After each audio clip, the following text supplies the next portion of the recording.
लोकसभा चुनाव के लिए चौथे चरण तक की वोटिंग हो चुकी है। अभी 3 चरणों की वोटिंग बाकी है। दिल्ली में छठे चरण के तहत 25 मई को वोट डाले जाएंगे। दिल्ली में 7 लोकसभा सीटें हैं और इन सभी पर फिलहाल बीजेपी का कब्जा है।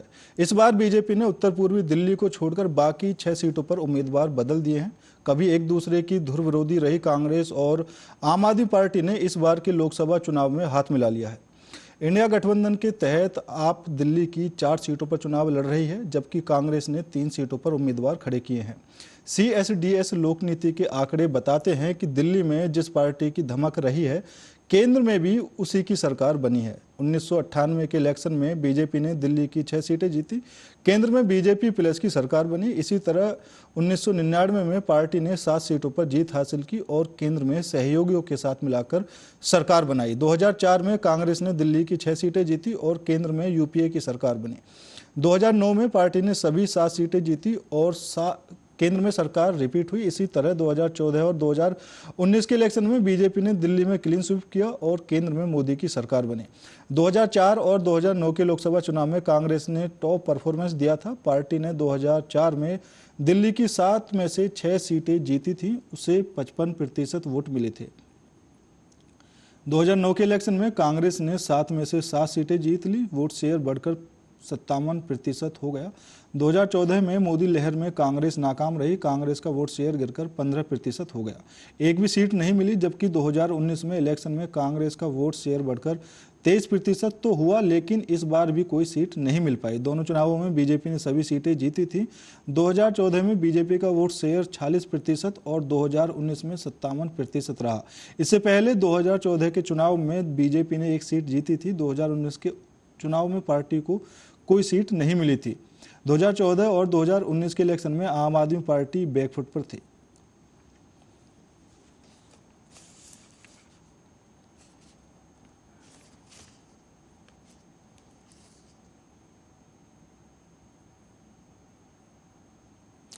तो इसी मुद्दे पर चर्चा करने के लिए हमारे साथ भारतीय जनता पार्टी से अनुज गुप्ता जी जुड़ चुके हैं। सर, आपका बहुत बहुत स्वागत है। तो वहीं आम आदमी पार्टी से इमरान सम्मल शाही जी हमारे साथ जुड़ चुके हैं। सर, आपका भी बहुत बहुत स्वागत है। शाही जी, आपके खाते में दिल्ली में 4 सीटें हैं और 3 पर कांग्रेस पार्टी ने अपने उम्मीदवार उतारे हैं। अब की बार कितनी आप तैयारी करके दिल्ली में उतर रहे हैं? देखिए, तैयारी का जहां तक प्रश्न है, तैयारी तो 7 सीटों को लेकर के हम सभी का है। इंडिया गठबंधन इस बार पूरी तैयारी के साथ है। जिस तरह से इंडिया गठबंधन के में शामिल जितने भी पॉलिटिकल पार्टी हैं, राजनीतिक दल हैं, सब में अपने जो भी एक माइनर मतभेद हुए थे, होते आए हैं, उन मतभेदों को भुला करके देश हित में जो तानाशाही सरकार है उसको उखाड़ फेंकने के लिए सब एक प्लेटफॉर्म पे आए हैं। जाहिर सी बात है, हर कोई मुद्दे की बात करता है, मुद्दे पे चुनाव लड़ रहा है। पानी, शिक्षा, बिजली, रोजगार पे बात कर रहा है, महिला सुरक्षा पे बात कर रहा है। और जो सत्ताधारी पार्टी है भारतीय जनता पार्टी, जो एनडीए की सरकार है, इस सरकार के जितने भी मनोज तिवारी छोड़ करके बाकी जितने भी जीते हुए प्रत्याशी थे पिछले, सबका टिकट काट दिया गया है। सबका टिकट काट देने का तात्पर्य ही संदेश जाता है इस बात का कि उनका परफॉर्मेंस, उनका प्रदर्शन बेहतर नहीं रहा है। अगर उनका परफॉर्मेंस, उनका प्रदर्शन बेहतर रहा होता तो शायद माननीय मोदी जी या एनडीए भारतीय जनता पार्टी की जो शीर्ष नेतृत्व है उनका टिकट नहीं। इमरान जी, प्रदर्शन कैसे अच्छा नहीं रहा? 7 सीटों पर बीजेपी का कब्जा रहा, इससे ज्यादा अच्छा प्रदर्शन और क्या होगा? देखिए, कब्जा तो 2019 में था ना। 2019, 20, 21, 22, 23, 24 तक उनके कार्यों का परफॉर्मेंस बेहतर नहीं था, तभी तो टिकट कट गया। क्यों टिकट काट दिया गया? भारतीय जनता पार्टी की जो शीर्ष नेतृत्व है, मनोज तिवारी छोड़ करके बाकी 5 सीटों का टिकट क्यों काट दिया? जिसमें एक बिजोड़ी जी माननीय सांसद जी थे और एक वर्मा थे, प्रवेश वर्मा, जो एक कौम विशेष को टारगेट करके गाली देने का भी काम किए हैं बीच में। उनके ऐसे ब्रांड देखने को प्राप्त हुए हैं। तो कहने का तात्पर्य यह है कि मनोज तिवारी का टिकट छोड़ करके बाकी लोगों का टिकट क्यों काट दिया गया? सवाल तो बनता है ना। अगर मैं किसी विधानसभा, लोकसभा का सांसद या विधानसभा विधायक प्रत्याशी हूँ या मनोनीत हूँ और मैं जीतने के बाद अगर उस क्षेत्र में अच्छा काम करा हूँ, बहुत अच्छा काम करा, जनता मुझसे खुश है, तो मेरा शीर्ष नेतृत्व क्यों टिकट काट देगा? वो भी एक तरफ शिक्षा लोगों का, जाहिर सी बात है। चलिए ठीक है, आजकल का ठीक है। अनुज जी, आरोप लग रहे हैं कि जो आपके पिछली बार के सांसद जीतकर आए थे उन्होंने अच्छा प्रदर्शन नहीं किया, इस वजह से उनके टिकट कटे हैं। 6 सीटों पर टिकट कटे हैं। सिर्फ मनोज तिवारी की एक ऐसी सीट है जो उनको फिर से मौका दिया गया है। हाँ, धन्यवाद पुष्पेंद्र जी। इसमें मैं इमरान जी से ये कहना चाहूंगा कि जैसे उन्होंने कहा कि टिकट कटे हैं, देखिए ये सबसे बड़ी मानसिकता का फर्क है। भारतीय जनता पार्टी में आप कहीं से भी लोकल इलेक्शन या कहीं भी कोई भी चुनाव जीतते हैं, इसका मतलब ये नहीं कि वो आपकी बपौती हो गई, प्रॉपर्टी हो गई, या इस पे आप ताउम्र काबिज रहेंगे। भारतीय जनता पार्टी एक ऐसी पार्टी है जो सब लोगों को समान रूप से देश की और जनता की सेवा करने का मौका देती है। इस तरह से अगर इसको यूं भी देख सकते हैं, जैसे अखिलेश यादव जी डिंपल यादव जी की जगह चुनाव लड़े, तो इसका मतलब वो डिंपल यादव जी के काम से खुश नहीं थे। ये कैसी मानसिकता है, मुझे ये समझ में नहीं आता कि अगर टिकट बदल दिए हैं, भारतीय जनता पार्टी तो वही है जी, उनकी नीतियां तो वही हैं। आप कोई भी हमारा सिपाही खड़ा होगा, अब जैसे किसी भी पुलिस में सिपाही या दरोगा का ट्रांसफर होता है इधर से उधर, तो वो एक प्रक्रिया है। उसका मतलब ये नहीं कि वो खराब काम कर रहा है इसलिए उसका ट्रांसफर हुआ है, या वो दूसरा आया है वो अच्छा काम करेगा, ऐसा कुछ नहीं है। हमारी जो भी हमारा कैंडिडेट रहेगा जो लोकसभा इलेक्शन में खड़ा हुआ है, वो सब हमारे सिपाही हैं, उनकी सबकी अपनी जिम्मेदारी है। नीतियां ऊपर से तय होती हैं, लेकिन भाव एक ही है, देश सेवा का और जनता सेवा का। बस वो भाव हमारे अंदर रहता है। टिकट पर चुनाव कोई लड़े, जनता के लिए काम करना है उसको, देश के लिए काम करना है, ये सर्वोपरि है, ना कि किसी चेहरे पर कि इसको हम टिकट देंगे, इसको हम टिकट देंगे, इसको टिकट देंगे। ऐसा नहीं होता है। ये मानसिकता का फर्क है। ये दोनों, ये राजनीतिक पार्टी जो आप और ये कांग्रेस मिलकर जो ये यहाँ पर आप लड़ रहे हैं, तो आप किन मुद्दों पर लड़ रहे हैं, पहले आप ये बताइए। आपने कहा कि भाजपा ने अच्छा काम नहीं किया। कौन सा भाजपा ने अच्छा काम नहीं किया है? अगर भाजपा ने अच्छा काम नहीं किया है तो 7 की 7 सीटें कैसे जीती थी? 2014 में चलो आपने कहा मोदी लहर में जीत गए, 2019 में अगर 5 साल काम नहीं किया था, 2019 में आपने क्यों नहीं एक सीट जीत पाई?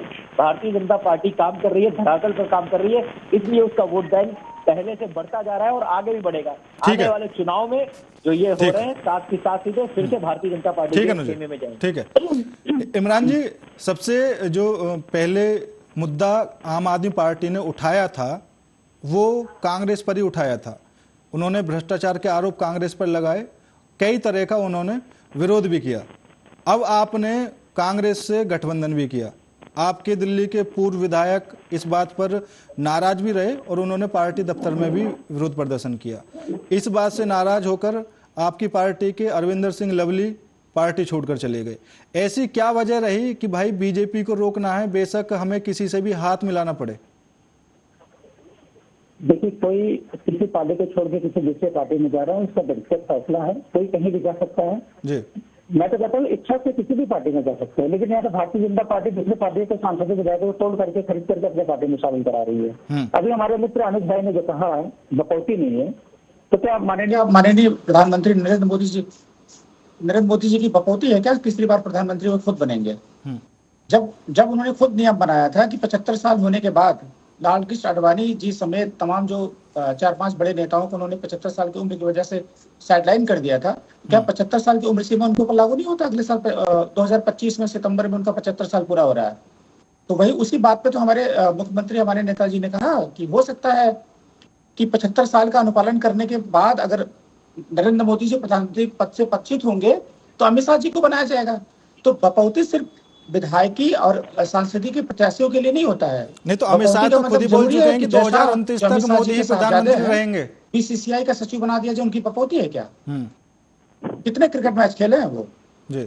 जिले का भी अनुभव नहीं है, स्टेट लेवल तो छोड़ दीजिए, राष्ट्रीय लेवल तो छोड़ दीजिए, क्या बपौती है क्या? उनके बेटे ही बनेंगे बीसीसीआई के सचिव। आप परिवारवाद का विरोध करते हो, आप परिवारवाद पे कटाक्ष करते हो, आक्रमण करते हो, लेकिन आपकी अपनी पार्टी में न जाने कितने परिवारवाद व्याप्त है। आप परिवारवाद जैसी न जाने कितनी पॉलिटिकल पार्टियों से समझौता करके एनडीए में सरकार में शामिल करके आप हुकूमत कर रहे हैं, चुनाव लड़ रहे हैं।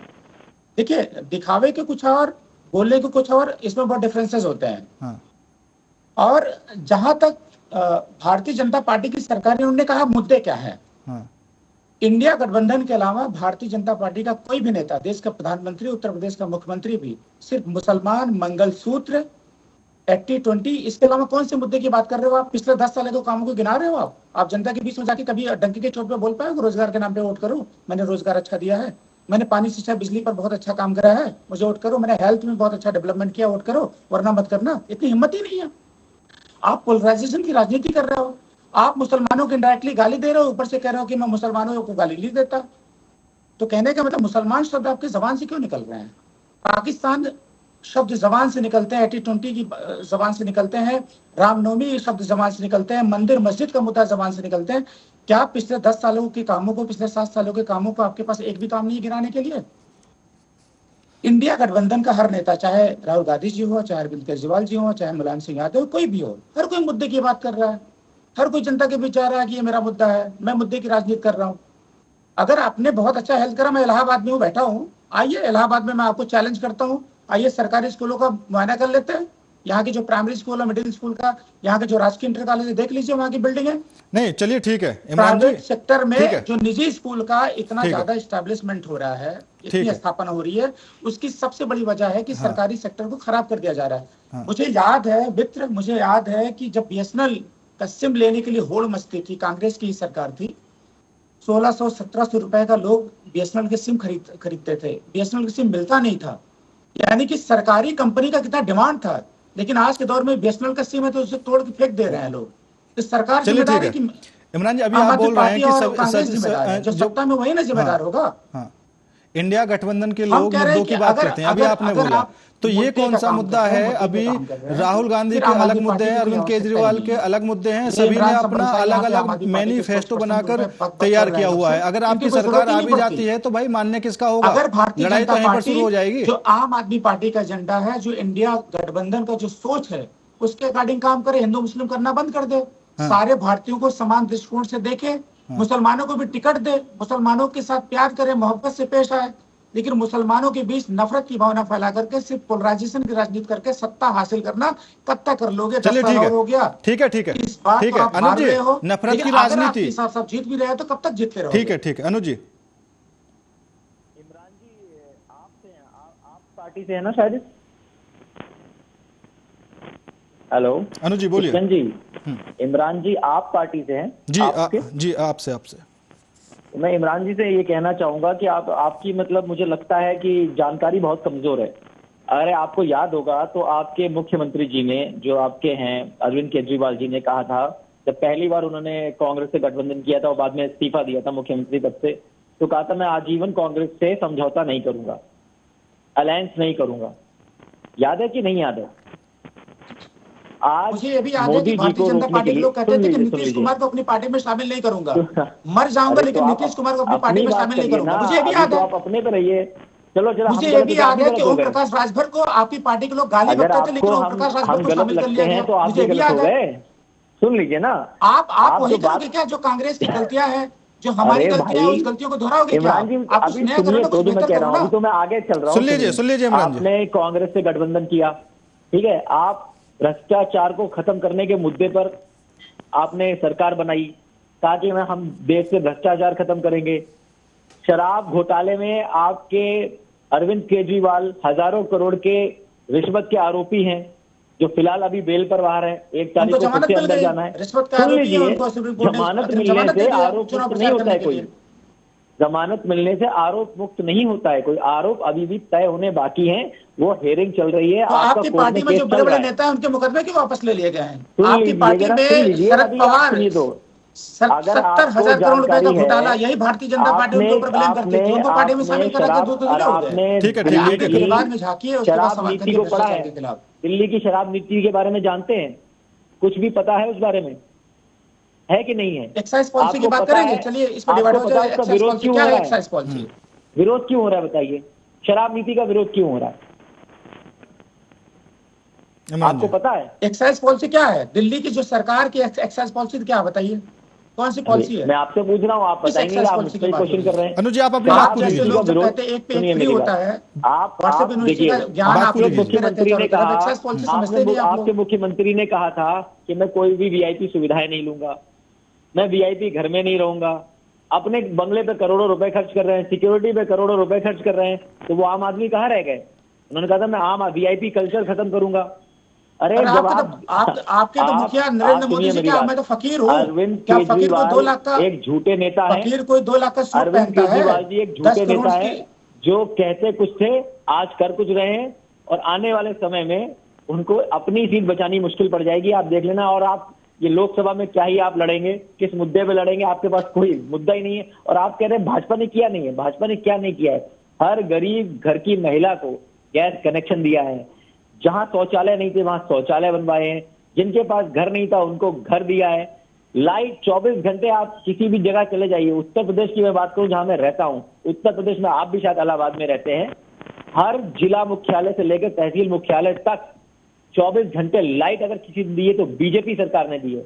आपके अब और क्या डेवलपमेंट आपको चाहिए? और आप बीएसएल सिम की बात कर रहे हैं, आप 2003 से पहले पहुंच गए, आज 2024 चल रहा है, उससे कंपैरिजन करेंगे तब तो मोबाइल होते ही नहीं थे।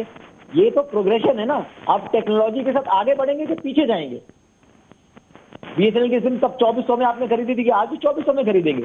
आज तो फ्री मिल रही है। तो ये डेवलपमेंट है कि ये अंडर डेवलपमेंट है? आपको समझ नहीं आ रहा किस तरह की चीजें पढ़ाई जा रही हैं। आप अपना विवेक का भी इस्तेमाल करिए भाई साहब। इमरान जी बहुत जरूरी है, मुद्दे बहुत सारे हैं, लेकिन आपका मुद्दा पता है क्या है?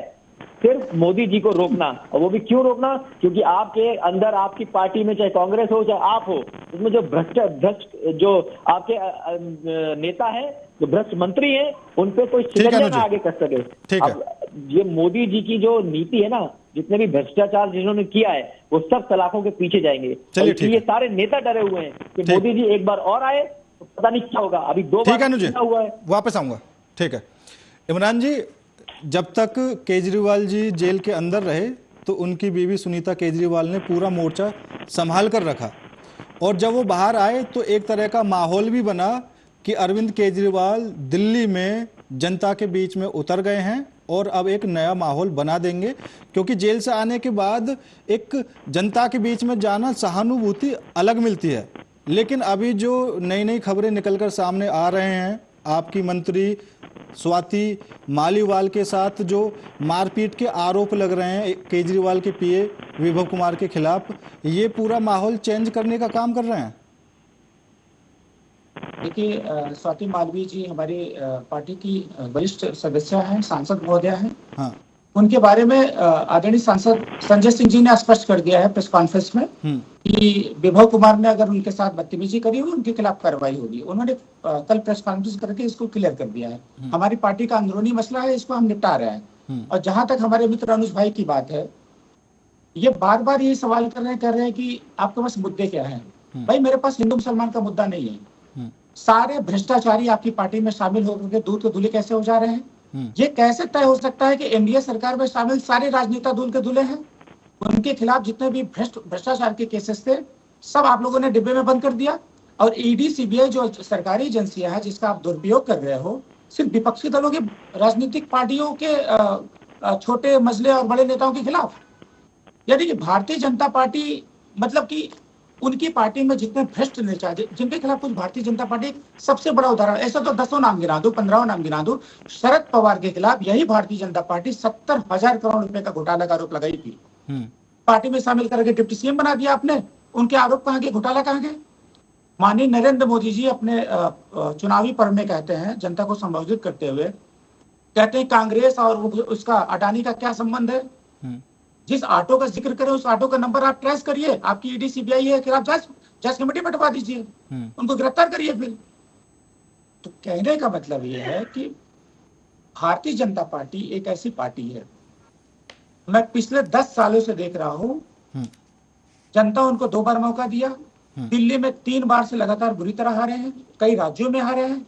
अगर जनता ने आपको मौका दिया है, जो आपके जुमले हैं, अगर उस जुमले को सच साबित कर दो तो जनता दोबारा भी मौका देगी, तिबारा भी मौका देगी, चौथी बार भी मौका देगी।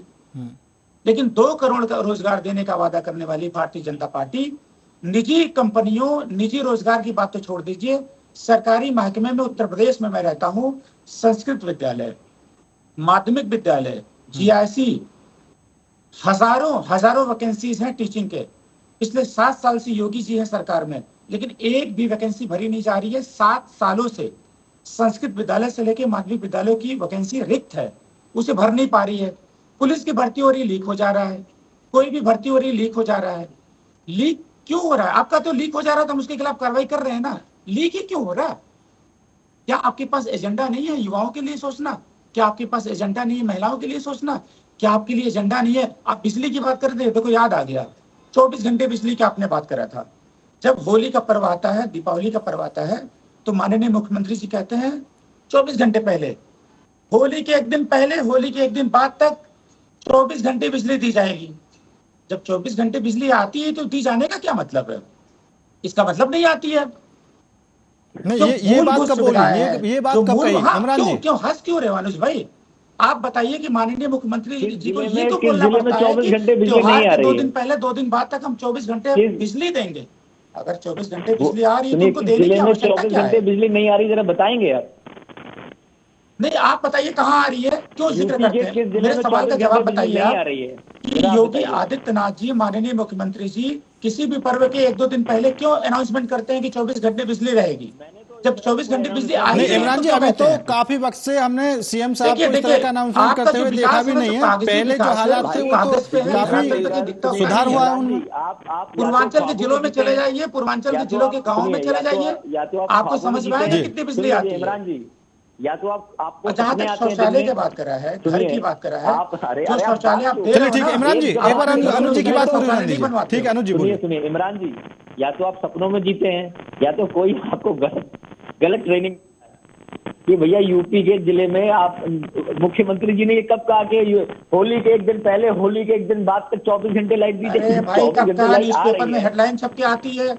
अब मुझे पता होता, आप सवाल करोगे तो मैं पेपर की कटिंग निकाल कर रख लिया होता आपके पास। हाँ, आप गूगल पे सर्च कर लो। तो आप क्या पेपर भी गलत आ रहा है? पिछला जो देखिए, त्योहार बीता होली क्या- दीपावली का, क्या गूगल पे न्यूज़पेपर सर्च भी कर गलत लो, आ रहा है? एक दिन पहले का पेपर की आपके कटिंग साथ देख लो आप। खिलवाड़ किया जा रहा है फिर इमरान जी, आपके साथ खिलवाड़ हो रहा है, आपके पेपर भी गलत आ रहा है। इन चीजों को दुरुस्त नहीं, करिए। भारतीय जनता यूपी के- पार्टी ऐसे नहीं, भारतीय जनता पार्टी बोली जाती है क्योंकि उनके सुनिए प्रवक्ता, मेरी बात। उनके नेता, मैं- उनके मैं सांसद, बात- उनके विधायक इमरान सब जी झूठ सुनिए, बोलने का काम करते हैं। इमरान जी आप जो कह रहे थे ना, कहें 2000 कि हमने स्कूल बना दिया, हमने हॉस्पिटल बनवा दिया, हमने ये कर दिया, अरे कुछ नहीं रहा सुनिए तो है। इमरान जी, सुनिए, 2014 में हम जीते थे, तब भी यही कहा जा रहा था कि एक बार आगे दोबारा नहीं आएंगे। 2019 में जीते, अब भी यही कहा जा रहा है दो बार जीत के 3 बार नहीं आएंगे। देखिए, जिताना और हराना जनता के ऊपर है, और जनता ये बेहतर जानती है उसके लिए अच्छा यही तो बात, विकल्प यही तो कौन मैं है। भी बोल रहा हूँ। दिल्ली में आप लगातार 3 बार से आ रहे हैं, दिल्ली के अलावा तमाम स्टेटों में आप आ रहे हो, तो जनता ही तो हरा दी आपको। कर लीजिए, वर्ल्ड गठबंधन कर लीजिए, एशिया गठबंधन कर लीजिए, कुछ नहीं होने वाला। तो आपने भी गठबंधन करा है क्या? क्योंकि एनडीए की जो सरकार है, क्या बीजेपी की सरकार है? एनडीए में कितने राजनीतिक दल है आपको मालूम है? और जनता हित कभी रहा ही एनडीए में कितने राजनीतिक दल है? घोटालेबाजों की सरकार आपकी रही। आप मुझे गठबंधन को ब्लेम करते हो, गठबंधन वालों को गाली बकते हो, लेकिन आप भारतीय जनता पार्टी वाले इतना दमखम रखते हैं तो अपने बलबूते चुनाव लड़े, फिर जीत के दिखाए। चलिए ठीक है लेकिन इमरान जी, एनडीए में न जाने कितने पॉलिटिकल पार्टी को शामिल ठीक करके है। आप चुनाव लड़ते आ रहे हो। इमरान जी, इमरान जी सुनिए, मेरी बात सुनिए। अगर मैं अब की इंडिया बार गठबंधन में उत्तर शामिल पूर्वी हूं, हम दिल्ली लोग से इकट्ठे हुए कन्हैया हैं, कुमार को आप blame टिकट नहीं दिया कर गया सकते, क्योंकि already है आप पहले कांग्रेस से ने सकते हो। और आम आदमी पार्टी ने मिलकर। पिछली बार बेगूसराय से गिरिराज सिंह के हाथों करीब 4 लाख वोटों से कन्हैया कुमार हार गए थे। तो आपने क्या सोचकर पार्टी नेतृत्व ने कन्हैया कुमार को अब की बार पूर्वी दिल्ली से उतारा? जाहिर सी बात है, युवा नेता है, पढ़ा लिखा है, जागरूक है, मुद्दे की बात करता है। हाँ। चुनाव हार गया, चुनाव जीत गया, मसला नहीं होता। मसला ये होता है कि अच्छे प्रत्याशियों को उतारना मैदान में। हाँ, भारत तेरे टुकड़े होंगे। मैदान में आप अच्छे प्रत्याशियों को उतारो, जो हिंदू मुसलमान की बात न करे, हाँ। जो वैमनस्यता की बात न करे, जो फिरका परस्ती की बात न करे। नहीं, उन पर तो युवा पहले हो, से ही पढ़ा आरोप लिखा लगते हो, रहे हैं वो और आए आपका मैदान में। आपके पार्टी के खुद के नेता उनसे नाराज हैं। जीत जाए, उनसे मत मांगे, उनसे वोट मांगे, जी। फिर जनता फैसला करेगी, देखा जाएगा फिर। ये बात जीत हार है कि की परवाह जनता नहीं फैसला है। करेगी। परवाह इस बात आपका की है कि फैसला हमारी जनता करेगी। राजनीति जो है, हमारी जो राजनीति है वो मुद्दों की है। गलत हम फहमी ह्यूमैनिटीज मत की पालें। बात करते हैं, हम आपकी टुकड़ों राजनीति में, कभी मुद्दों और से ये नहीं। हिंदू मुसलमान, छोटा अगड़ा पिछड़ा, इस सब की बात नहीं करते हैं। जी। चुनावी पर्व में तो बिल्कुल नहीं करते हैं। ऐसे आपस में बैठ जाएंगे तो पूछ लेंगे आपकी बिरादरी क्या है, मेरी बिरादरी क्या है, वो अलग माहौल बनता है। लेकिन चुनावी पर्व में जनता को बेवकूफ नहीं बनाते हैं। लेकिन कि हम कहते हैं तुम इकट्ठे हो जाओ, हम इकट्ठे जो हो जाए, लोग ऐसे- चुनाव ऐसे लड़ नहीं रहे करते। हैं, जो पार्टी कार्यकर्ता हैं, वो तो जातिवाद के नाम पर ही इधर उधर करने से लगे हुए हैं लोगों को। तो फिर ये तो बंद होना चाहिए ना कि भाई देश एक है तो यहाँ के लोग भी एक हैं और वोट भी एक हिसाब से हो। ये भेदभाव खत्म होना चाहिए। लेकिन आरक्षण की बिल्कुल, बात बिल्कुल, आती है तो बिल्कुल। सबको अलग अलग तरीके से आरक्षण दिया जाता है फिर। देखिए, आरक्षण जहां तक मसला है, आरक्षण का मतलब जो जाति विशेष के लोग, जिस समुदाय के लोग सालों साल पददलित थे, हाशिए पे थे, उनके बीच एजुकेशन का अभाव था, अवसर का अभाव था, ओहदे का अभाव था, उनकी भागीदारी सुनिश्चित नहीं थी, तो भारतीय संविधान ने उन्हें अधिकार दिया और आज तक उन्हें अधिकार मिलता जा रहा है। जब तक वो पैरेलल न हो जाए, एक दूसरे के बराबर न हो जाए, तो आरक्षण कोई गलत बात नहीं है, लेकिन जो आरक्षण पाने लायक लोग हैं उनको आरक्षण मिलना चाहिए। बिल्कुल, जो नहीं पाने पॉइंट लायक यही लोग हैं, है उनको कि जिन आरक्षण लोगों नहीं को मिलना आरक्षण मिलना चाहिए उनको नहीं मिल पा रहा है, और जिन लोगों को मिल चुका है उनकी तीसरी पीढ़ी तक लोग उस आरक्षण का फायदा उठा रहे हैं। एक्चुअली क्रीमी लेयर की भी व्यवस्था है ना। अगर मैं पिछड़े समुदाय से हूँ तो इसका ये मतलब नहीं कि मैं विधायक, सांसद और IAS PCS हो गया, डॉक्टर, इंजीनियर हो गया, मेरे पास बहुत सारे पैसे हो गए तो हमको आरक्षण का फायदा मिल रहा है। क्रीमी लेयर है, उसका एक सीमा है। चलिए ठीक है, बिल उसी को रहा है, समय की बिल कमी उसी है, को रहा समय है की जो कमी उसके है, कैटेगरी और में आ आप रहा है। दोनों ही मेहमानों का मैं यहाँ पर धन्यवाद करना चाहूँगा। आप हमारे साथ इस खास चर्चा में जुड़े। तो दिल्ली की 7 सीटों पर चुनाव होना बाकी है, 3 सीटों पर कांग्रेस तो 4 सीटों पर आम आदमी पार्टी चुनाव लड़ रही है। वहीं अब की बार भारतीय जनता पार्टी ने अपने 6 प्रत्याशियों को बदल दिया है। मात्र एक प्रत्याशी मनोज तिवारी दोबारा से चुनावी मैदान में है। फिलहाल मेरे साथ इस खास पेशकश में इतना ही। बाकी देश और दुनिया की तमाम खबरों के लिए देखते रहिए RN।